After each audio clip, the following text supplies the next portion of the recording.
Shri Gurubhyo Namah. So today, this is the introductory session today. Nothing much is happening. Okay. I just want to be familiar with you all. Not that I'm going to ask individual names. This is not going to work.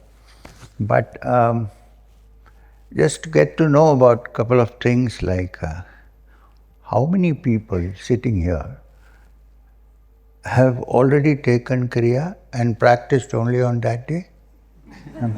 Please put up. How many? No, none. One, yes. But Kriya in Texas is different.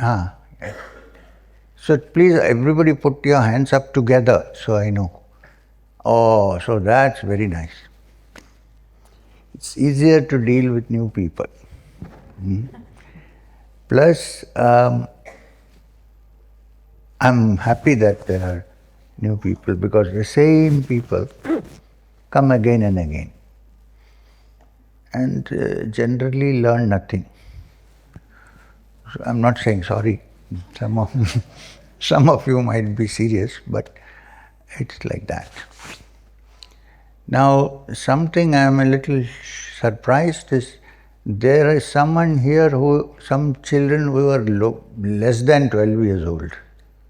I personally asked one guy and he said, I'm only 9 years old, 10 years old. Then he said, but I will do it and all that. But that's not, he doesn't know, poor fellow. So just, we have to make sure that below the age of 12, it is not possible and it's not good idea to practice Kriya. Plus, second thing is, there are no one-to-ones. Somebody tried to catch me when I was washing my hands in the dining room. So, there are no one-to-ones, it has been made very clear. If you have any questions about Kriya and about this, we can discuss it while we are here, so that others will also hear the question. Some people have questions, but they cannot ask. They don't want to ask. So when somebody asks, they also hear the explanation, right? Also, a couple of things before we get into the actual practice of Kriya. Kriya is meant for normally healthy people. Kriya is not a therapy. If you think I'm sick, so I will do Kriya and become better, this is not the thing.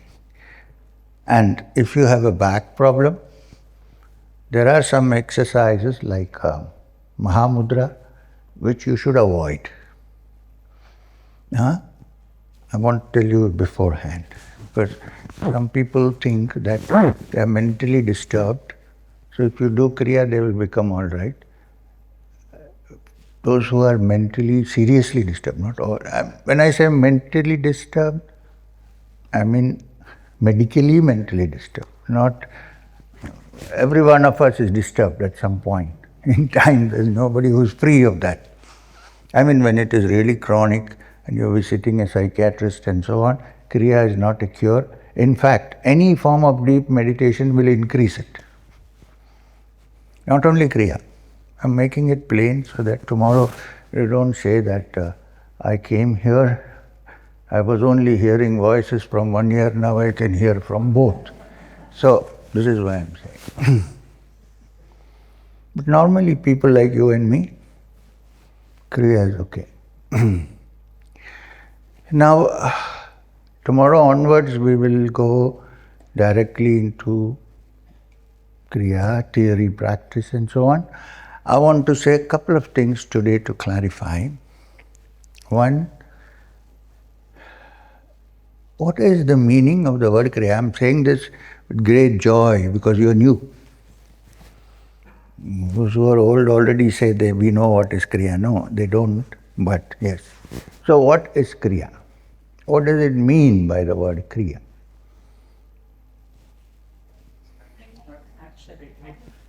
Action, technique, method, all this is called Kriya.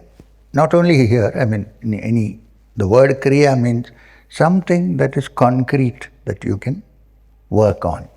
This is the Kriya. Kriya Karam, they say in Hindi, in general. Right? This is Kriya. So here what does it mean by Kriya? I'm coming to this slowly, don't worry. You will all get your Kriya by the time you leave. So if I go like digress a little, don't worry. I want you to completely understand what we are looking at. Okay? Now, how many chapters has the Bhagavad Gita? That everybody seems to know. 18 chapters. Out of the 18 chapters,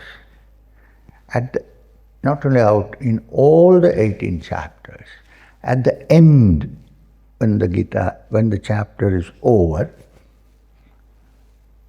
Adi Shankara, who actually picked the Gita out from Mahabharat's Bhishma Parva and put it into shape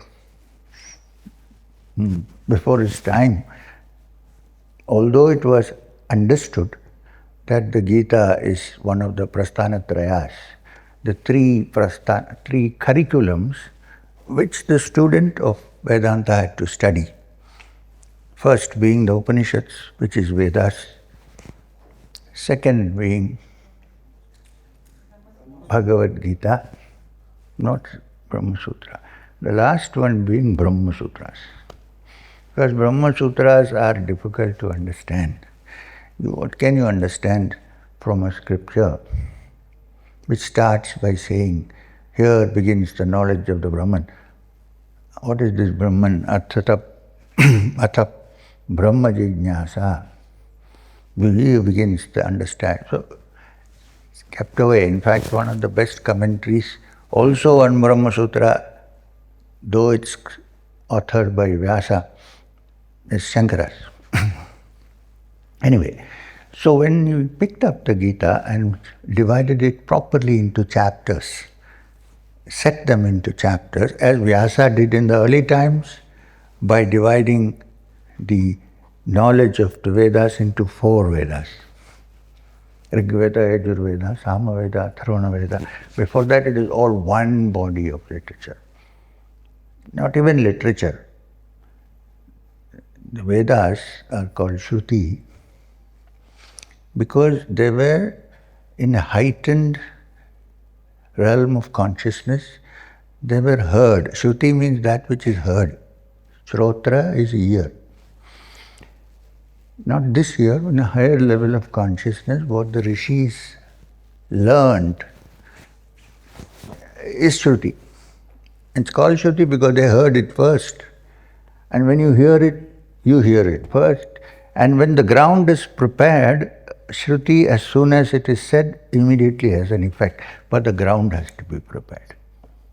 Not simply you can go on reading the Vedas. You can go on chanting the Gayatri. Well, good in many ways, but you would not touch the essence of it unless your ground is clear, soil is ready. When the soil is ready, somebody has to simply say, I am Atma Brahma, which is Shruti, and it, not till then. Till then you can repeat 100 times, I am Atma Brahma, nothing will happen. It's like people think to find out your true essence, all you have to do is sit down and say, who am I? Who am I? It doesn't work. It worked for a great being. It doesn't work. For us, it's only theory.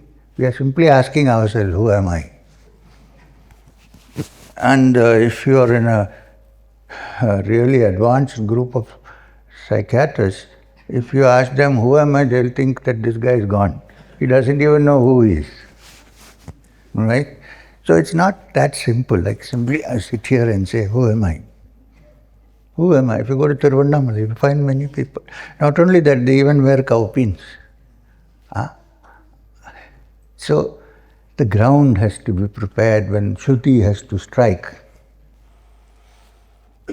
So at the end of each chapter of the Gita, it is given. You'll read it. When you read the Gita, you will see it. Iti Srimad Bhagavad Gita. Shankara wrote it, of course. Iti Srimad Bhagavad Gita. Krishna Bhagavan did not tell Arjuna, Iti Srimad Bhagavad Gita. Iti Srimad Bhagavad Gita. What is the next one? Upanishads. It is the knowledge of the Upanishad, which is Shruti. Upanishads. And what does the Upanishad teach?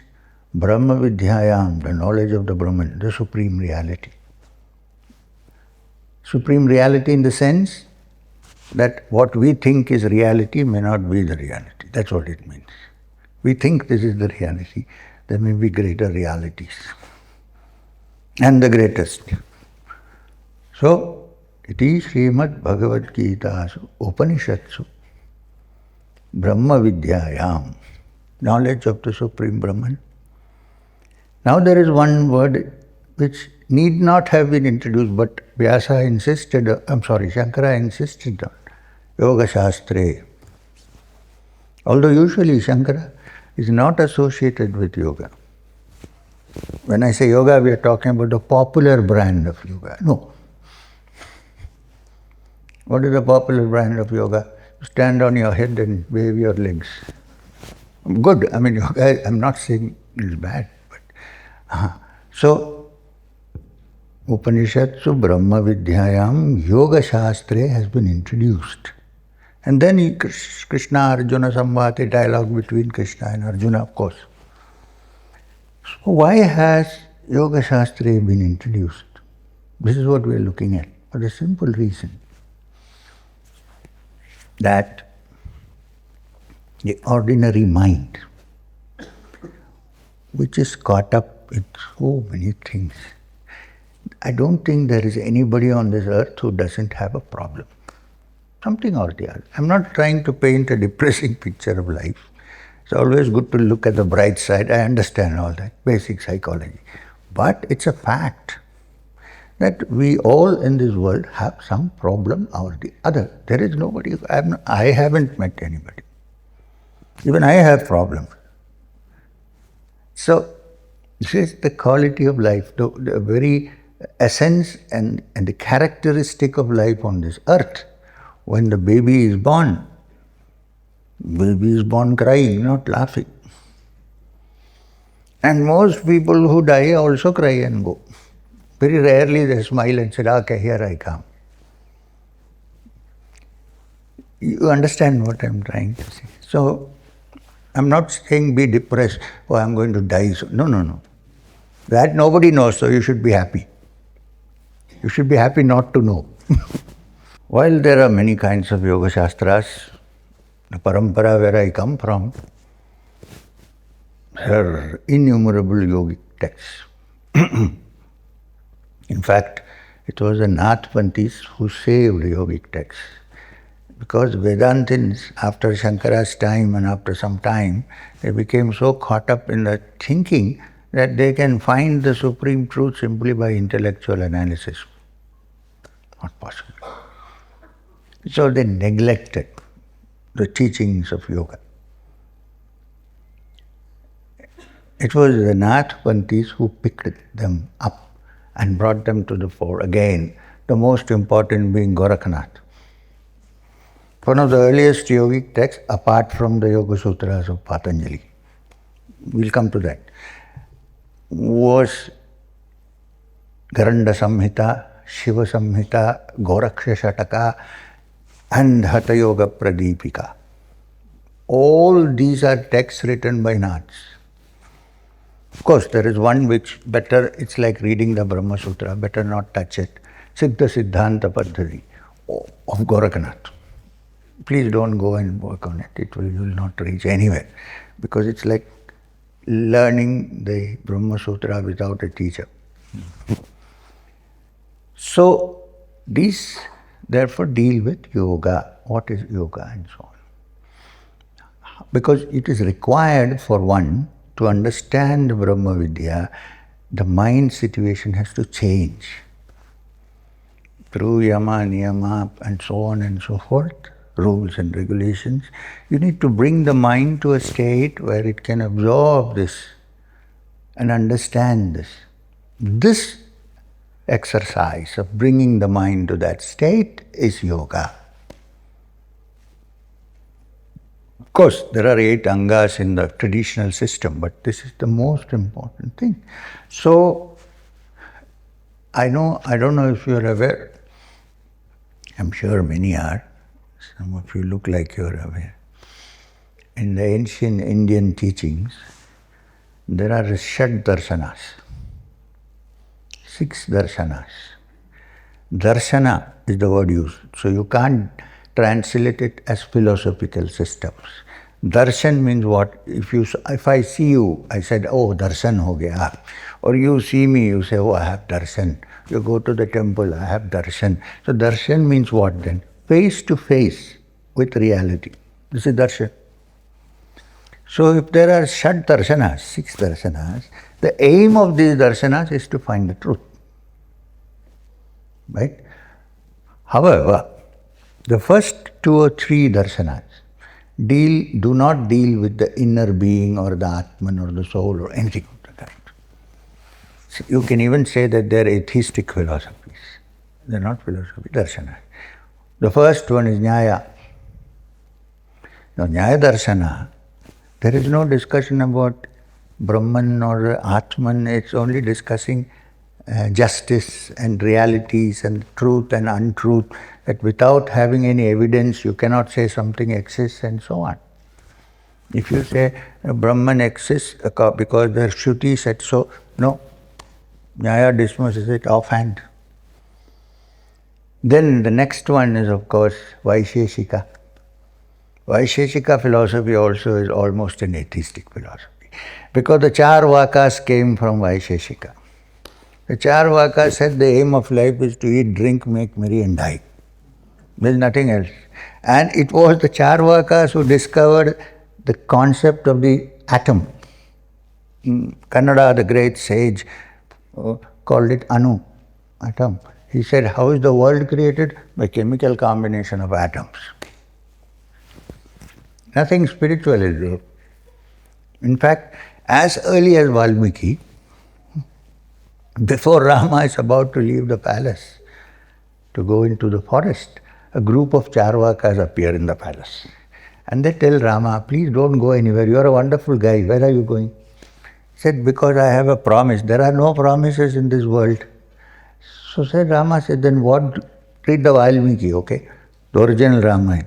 So Rama says, then what?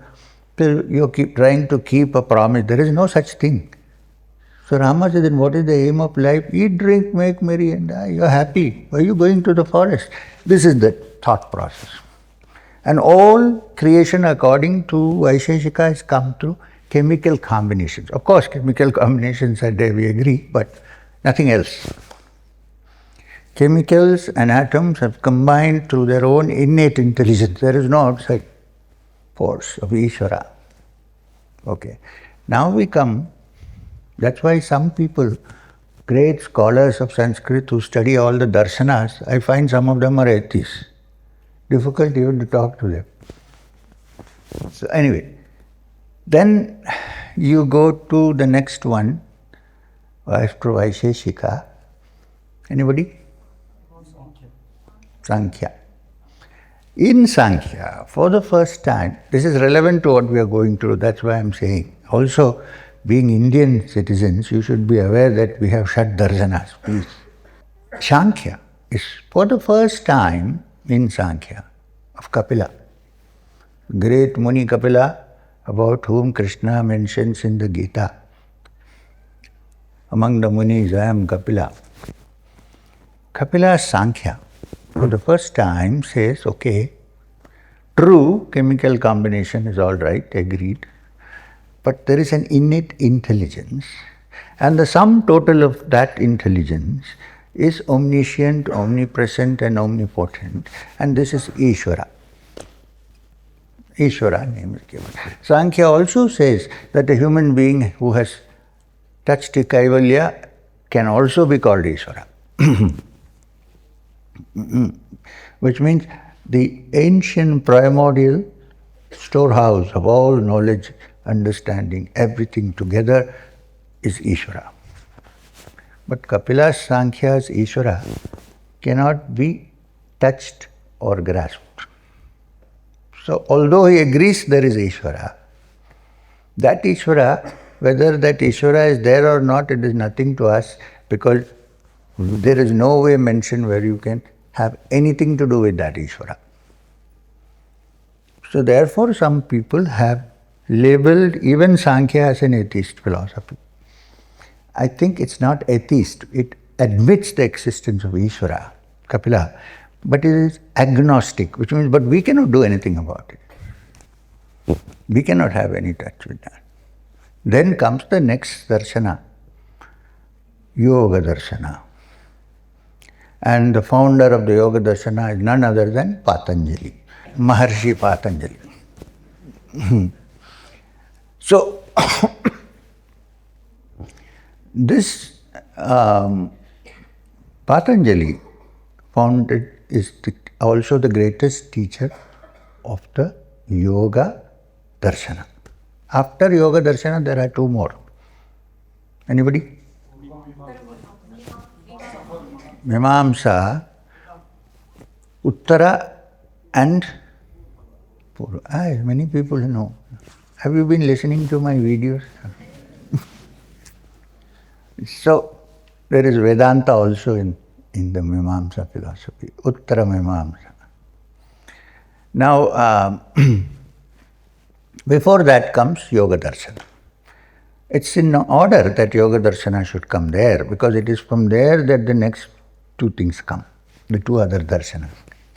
Where for the first time it is agreed that while most of the terms used by Patanjali in his Yoga Darshana are derived from Sankhya, tattvas, gunas, everything is derived from the prana, Ishwara. But he admits that this Ishwara that Kapila is talking about can be accessed by us. First time you see it there. I'm not saying in the beginning they didn't know, they probably did, but it's the first time we see it in the Darshanas, the Yoga Darshana. And then he wrote the masterpiece, which is considered the essence of all yoga, which is the Yoga Sutras. Yoga Sutras of Patanjali. Now, in the Yoga Sutras, for the first time, even though Kriya is mentioned earlier in some places, like the 6th chapter of the Bhagavad Gita, Krishna is teaching Arjuna how to meditate. Abhyasa yoga, dhyana yoga, whatever you want to call it. He says, sit in a comfortable position, keep your head and spine straight, and so on and so forth. Fix your attention on the tip of the nose. There is also a practice like that. Don't think there is only here and here and here. There is also a practice. And then he says, then balance the prana and the apana and be free. This much is mentioned about Kriya. Before that, although the word Kriya is not mentioned, you will find it many practices of Kriya in the Yoga Upanishads. Yoga Upanishad, why I am saying all this, simply you should not learn just how to breathe in and out and go back and say, I know Kriya. What is this Kriya that you are doing? Why are you so? This is why I am giving you all this, okay? Not to waste time. So, in the Yoga Upanishads, which are around 20 in number, they are also ancient because they all come from the Vedas. Rig Veda, Yajur Veda, Sama Veda, mostly Yajur Veda. And that too, the Shukla Yajur Veda. Some from Krishna Yajur Veda. These are the Yoga Upanishads, where if you go and look, you will find something very similar to Kriya, the practice. Although they may not call it Kriya, like there is one Upanishad, very small, Yoga Upanishad, called Hamso Upanishad. There you will find the mention of Hamso, which we also learn in Kriya. Of course, you need a teacher, but after that you are okay, you are on your own. You don't have to email the teacher every night and say, today I'm doing Hamsa. So, okay. Now coming back to Yoga Darshana and Patanjali's Yoga Sutras. Okay. Patanjali's Yoga Sutras are divided into 4 chapters. We have to look at this because we are going to practice Kriya and it is part of this 4 chapters. The first chapter is not practice. This is what happens. People start practicing. They don't know what they are practicing, where they are going. And then something happens, they don't know what to do. So, the first chapter of Patanjali's Yoga Darshana, Yoga Sutras is called Samadhi Pada, which means where are you going through the practice? What is Samadhi? Is there a state of mind where everything is still and quiet and you're going to the higher levels of consciousness? If there is, what are the different stages? For instance, things like Sabija Samadhi and Nirbija Samadhi is discussed. Like, sometimes the mind can become quiet in meditation. The moment you are out of it, it becomes the same wild mind. Why? Because the seeds, bijas, have not gone. This is called Sabija Samadhi. You have learned how to still them temporarily, but they are not gone, they are still there. Nirbija Samadhi is an advanced state where even the seeds have been removed. No chance of them coming back to agitation. So, and various factors about what Samadhi is, what is the root cause of the disturbance of the mind, which Patanjali says, as if he is echoing the words of Buddha, is desire. You know, Buddha's first sermon, desire is the root of all sorrow. But then how do we live in this world? Just now I have a desire for coffee. Don't get coffee for me. I'm just giving an example. So, anyway, Samadhi Pada discusses this and how to get rid of the agitations that happen in the mind, how Satsanga improves the mind, how if you are with Dursanga, you will always develop only those things. Like in the Bhagavad, there is a saying in the beginning that human beings are society animals. So they cannot individually, most people, stand up and do what others are not doing. Very difficult. Right? So there is always a Sangha. There's a group, which means people who know each other, who are linked with each other. So if you do not have sadhu satsanga, the mind cannot stay in isolation. It will go into dursanga, natural. Very natural. So therefore, satsanga is important. Where someone who knows at least a little bit can interact and be with one another. When everybody says, look, it's like this. Suppose I am alone and I say, I'm going to meditate or I'm going to do my Sandhya Vandana. You are living in a company in the hostel, for instance, where everybody is doing something else at that time. You say, I'm going to do my Sandhya Vandana, and somebody says, okay, you do your Sandhya Vandana, I'm going to open my beer. Now what satsang do you get there? Dursanga. Not in a bad way, but so gradually the mind moves towards that. When there is satsanga, the mind moves. Suppose you have a few neighbors or someone or your own who also say, yeah, we'll meditate. So soon everybody does the same thing. This is normal. Only few people can live alone and do what they want. So therefore, all this is discussed in some way in the first chapter. We won't go into that. It's very technical. It's about dream, deep sleep, and so on and so forth. So, what happens is usually people read the Patanjali's Yoga Sutra only to do asanas. But there is no asana mentioned there except one sentence. Sthirasukam asanam is the only sentence. Nowhere else.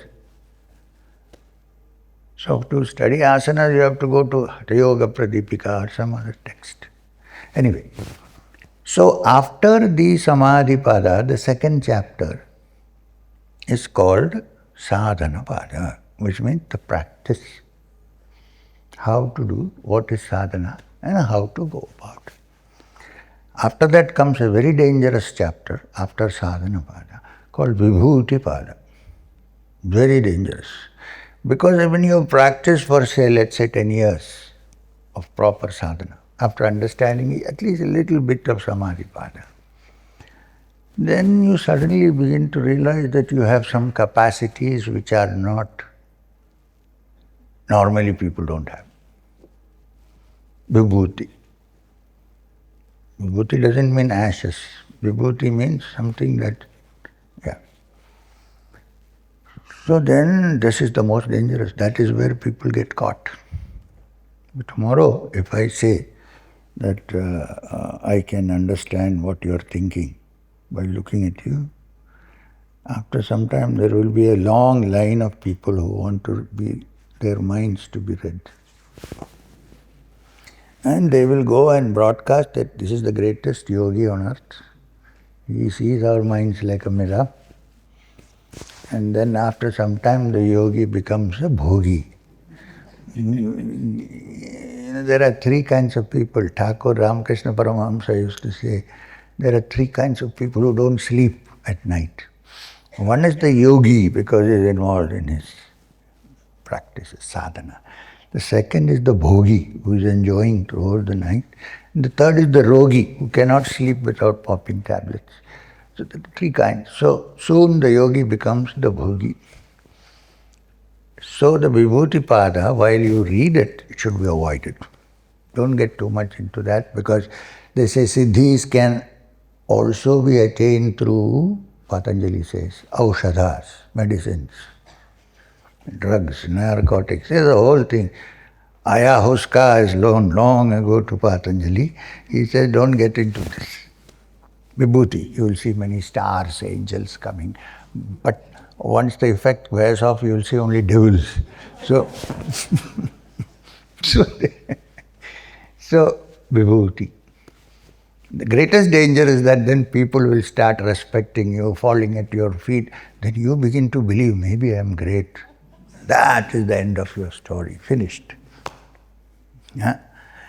Okay. Now, so then you come to, what is the next? Kailvalya Pada. Now, Kailvalya Pada, of course, is the culmination. One who practices sadhana and understands the other three chapters reaches Kailvalya.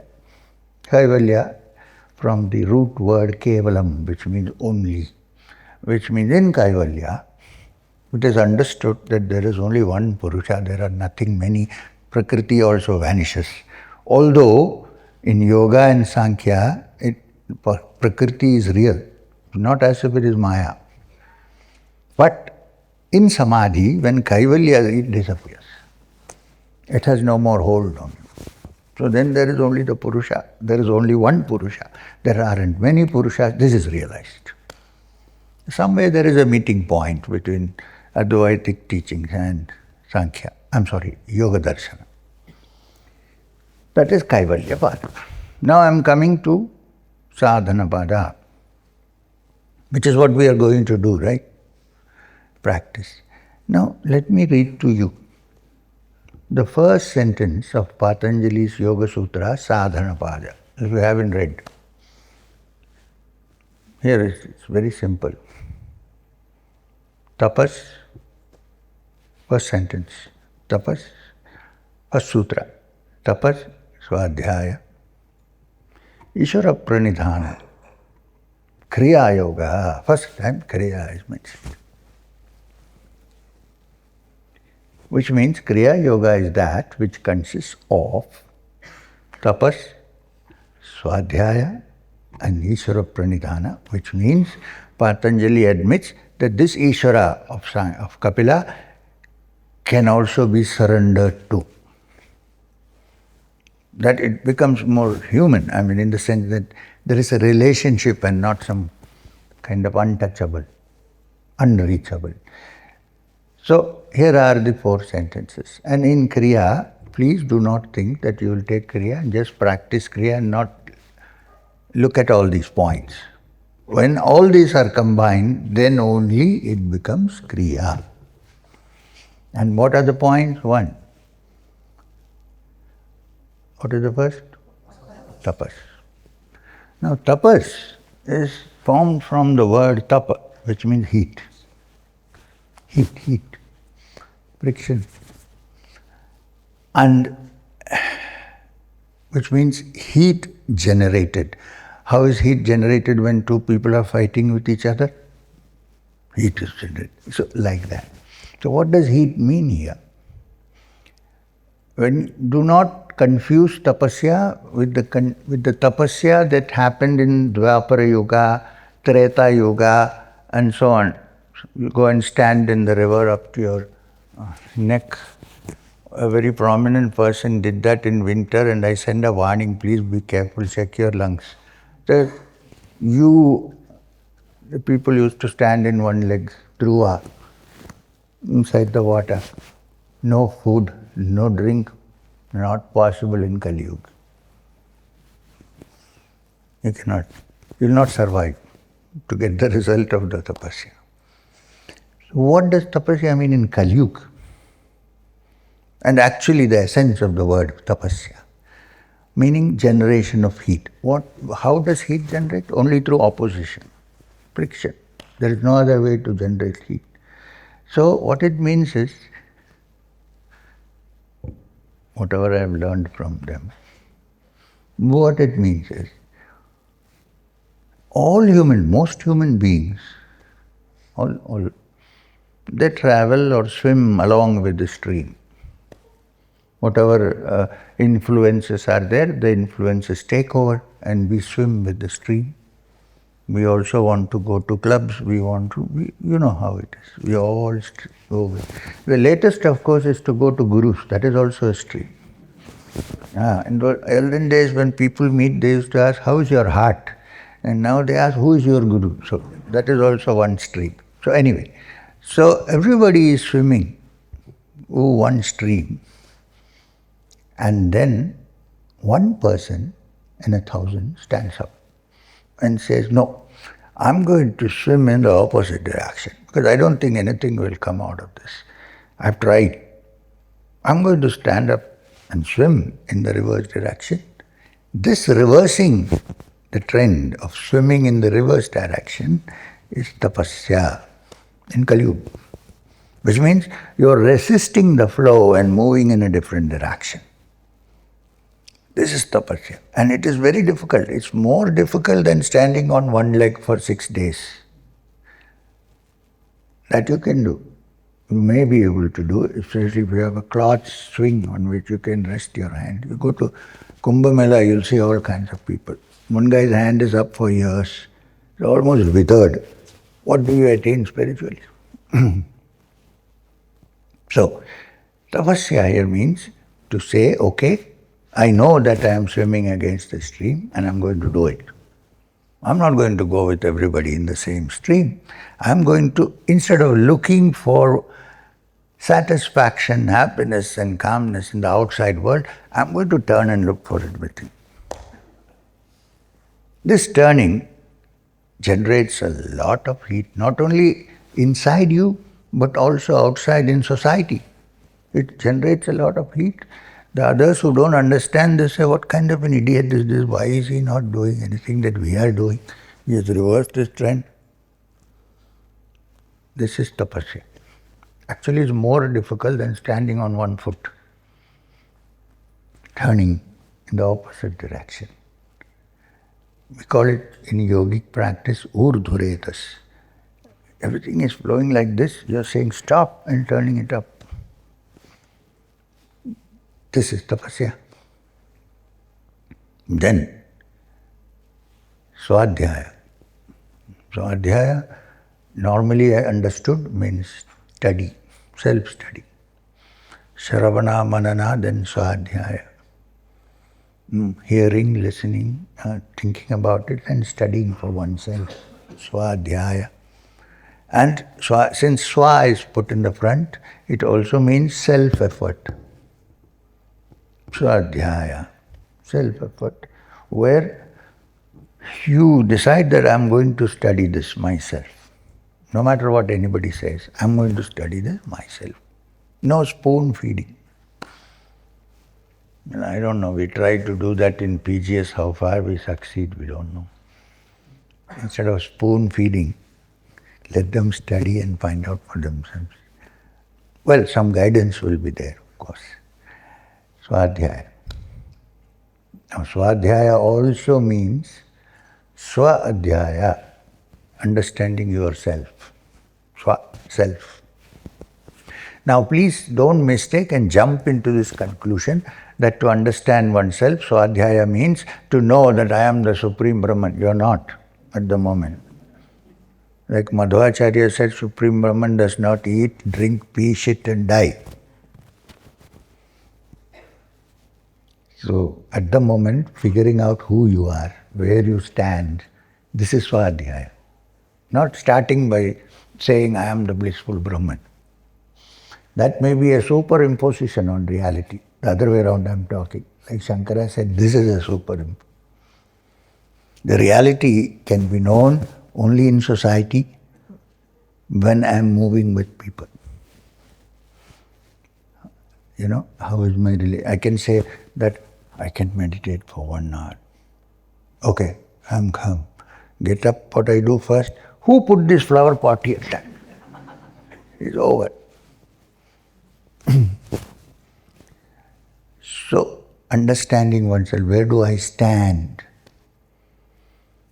What am I actually? I know a mother-in-law who is very religious, but she treats her daughter-in-law like shit. It can be other way around also. So where is the change in the mind? So now, if you don't know where you stand, how are you going to improve? If I already say I am that Brahman, how am I going to improve? I should see where the dirt is to wash it, right? So seeing that in daily communion with the world, it can't be seen in a cave. There is nothing there in the cave. You can't get angry with the cave. You can meditate in a cave for 10 years. I'm controlled. No, I have no anger. Who are you angry with? There is nobody there. You get into a bus and somebody kicks you, you know where you stand. So this study of oneself, where we stand, are we improving? What is our relationship? How deeply selfish we are? This is self-study, Swadhyaya. I'm not saying this is right or wrong. Fact, the real facts. So then what is the next? Ishwara Pada. Now there comes a point where I have tried my best. At least I think I have tried my best.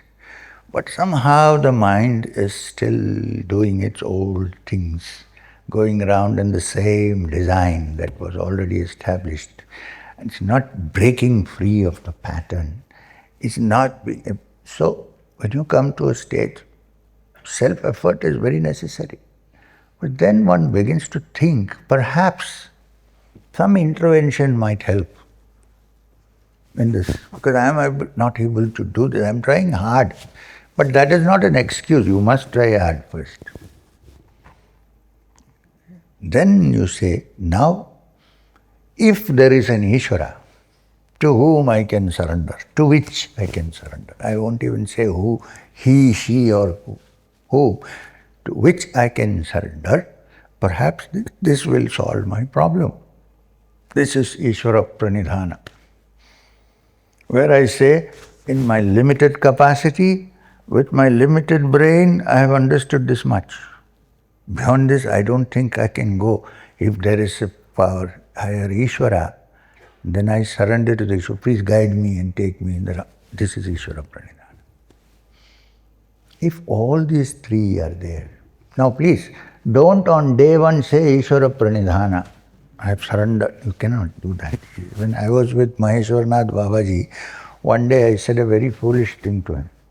I said, Babaji, I have surrendered to you. Acha? He said, Sach baat hai. Acha, acha. Very good, he said. So we were sitting somewhere in Rajasthan. He said, see that well there? I said, huh? I thought he was saying, go and meditate near the well or something. See that? Dekha na Bavadi? Ha na dekha Babaji. He said, now go and jump into it. I said, what? Why should I? You just now said you have surrendered completely to me. And you are... So when we say surrender, it simply means we surrender only what is convenient to us. So, Ishwara pranidhana.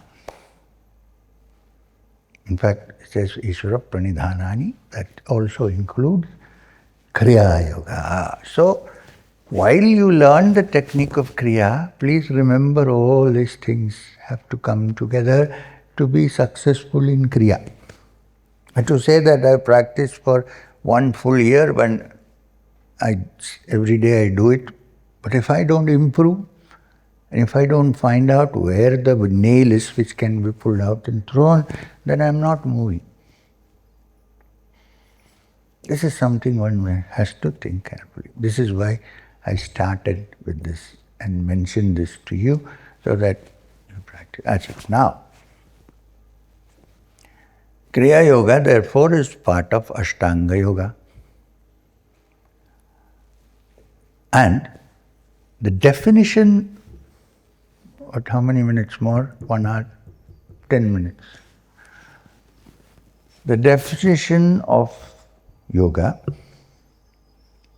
not practice, of yoga, given by the same person, same being, Patanjali. I won't say person, being. Personally, I believe that Patanjali was not human. Anyway, it doesn't matter. We will not discuss that. According to Patanjali, after saying Atha Yoga Anushasana, here begins the practice of yoga. He says, Yogas Chitta Vritti Nirodha. The essence of yoga is Chitta Vritti Nirodha, which means the way in which, I wouldn't say exactly practice is included, the way by which I free my mind of all its vrittis. People say this, but let me explain a little deeper into this. You will understand. It's very simple. The mind, as we know it, is made up of thought. Right? We cannot even conceive of a mind without thought. How? Somebody says, I have no thought. Who is saying this? Thought is present, right? Mind is present, it's not there. So we cannot even conceive of what we call mana, thought, without, mind or chitta, let's call it chitta in yogic language, without thought. So the chitta is generally made up of thoughts, some going up, some coming down like waves. These are called the vrittis. There may be good vrittis and there may be bad vrittis, but vrittis are there. When I'm depressed, it's a bad vritti, dark vritti. When I'm too excited about something, it's also a vritti, but in a different way. So the movement of the thought waves, the frequency of the movement is what makes the chitta. This is what chitta. So chitta consists of, as we know it, please, the vrittis. Now I'm going to say something, give it a little bit of thought. I'm saying that this chitta that you see, which consists of thoughts, is not the real chitta, it is the brain. Thoughts come from the brain. There is no other place where thoughts can come. It comes from the brain. So if there is a way, if the vrittis can be totally absent, then that chitta is no more the brain, but that is real consciousness. Because the brain cannot even touch consciousness. It's outside the concept of thought. The thought and the brain, the thought which the brain produces, cannot comprehend the true chitta. The real, when the true chitta means pure, without vrittis, then that chitta is Purusha, is no more human, according to Sankhya and Yoga Darshana. So this whole process of how to get there, by freeing the mind from the vrittis, the movement, thought, is the practice of yoga. This is true yoga. Yogas chitta vritti nirodha. I'm adding this, that when this happens, then what is functioning when this has fully happened is not the mind which is associated with our brain. The moment it's associated with the brain, it is thought. It's the brain that creates mischief. Then you are beyond your ordinary, then there is chitta vritti nirodha. Then what remains is that pure consciousness called Purusha, which is the same in you and me. We cannot even divide it. Now if it is same between you and me, then I am you and you are me. I'm not in the physical sense, you know what I mean. So this is the culmination of the practice of Kriya. Now the question is, how can certain exercises which look like physical and which look like mechanical, which is like breathing and prana and all that, how can it touch that which is beyond all the vrittis? Is there a way? And if it is so, why is it so? This is what we will study first before we go into the practice. Is there a way? Is this breathing connected in any way? This pranayama the kriya that we're going to do, it's after all a mechanical process. So is it linked to that consciousness? How is it? How can it be? Why? And the process. After that, the process. So when I come back tomorrow morning, for a short while, we will discuss the connection between prana, vritti and chitta. Before we go into the practice, is there a link? There must be. Otherwise, what is that? That an absolute supreme state of Kailvalya, can it be attained through breathing in and out? Or doing some breathing exercise? Well, of course, Kriya has many other parts, but basically central Kriya is prana, oriented. This we will first discuss tomorrow morning when I come, and then slowly move from there. Rest assured, by the time you leave this place, you will be having your Kriya with you.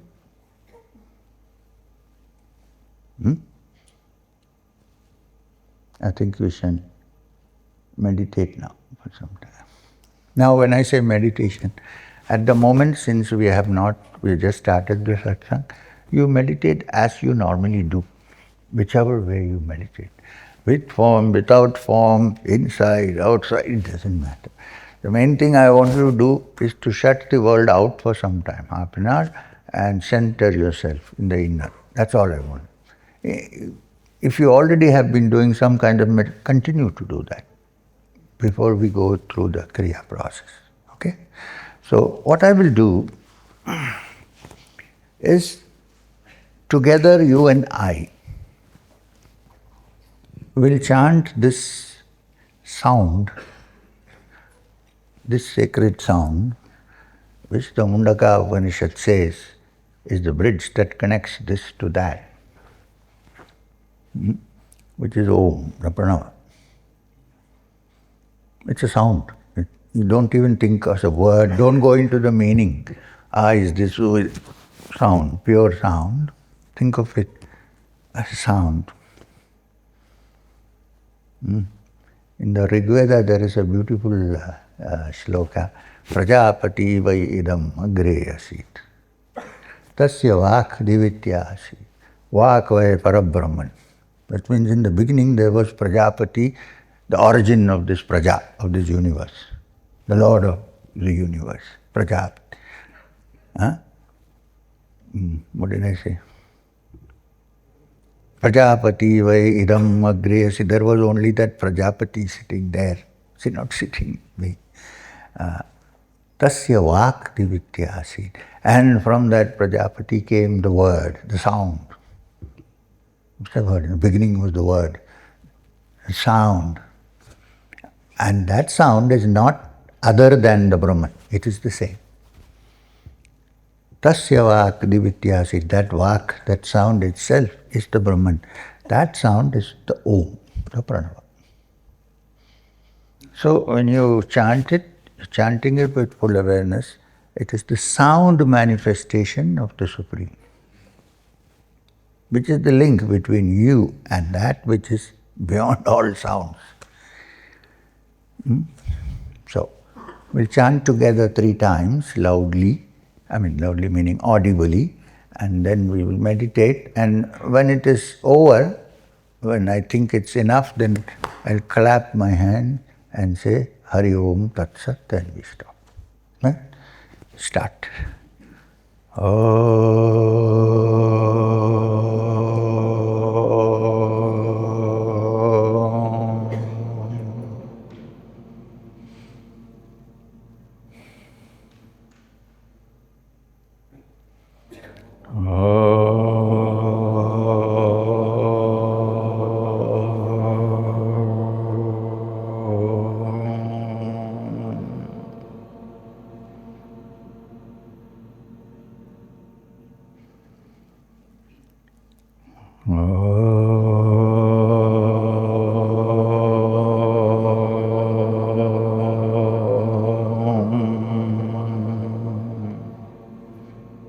Okay.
Hari Om Tat Sat.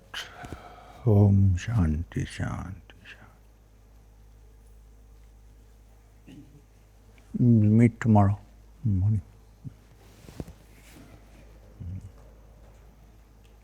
Right.